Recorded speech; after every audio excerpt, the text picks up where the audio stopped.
What young adults want and need from leaders and influencers is fundamentally changing. This is a conversation about leadership. So we're here in the study, and it feels like quite a serious room. Yeah, and perhaps one of our more serious conversations. We're talking about what leadership looks like amongst young adults. See, I'd have thought that church leadership principles would have been universal across all ages. Are we saying that young adults need to be led in a specific way?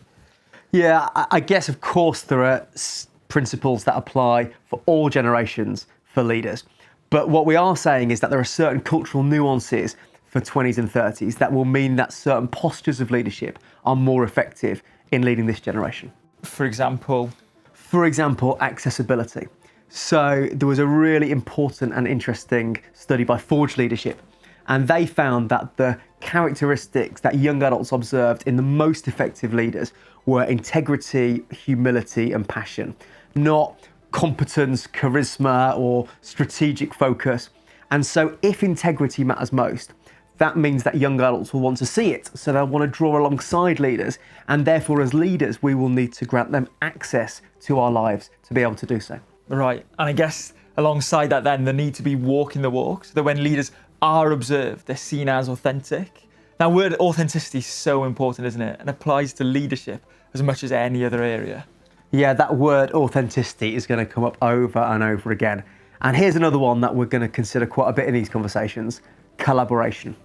Right, I get that, but why in the context of leadership? Well, for this generation, team leadership is really important. They do want clear vision and direction, but they also want to play their own significant part. So how are we going to make this happen?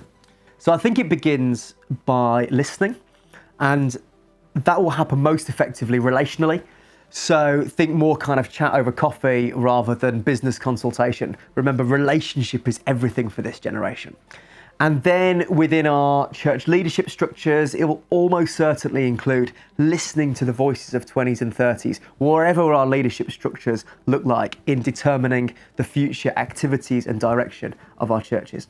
Great. That's a really helpful taster. And we've got questions now for you to continue that leadership discussion further, as well as case studies and the chance to go a bit deeper on the young adult conversation section of the Evangelical Alliance website.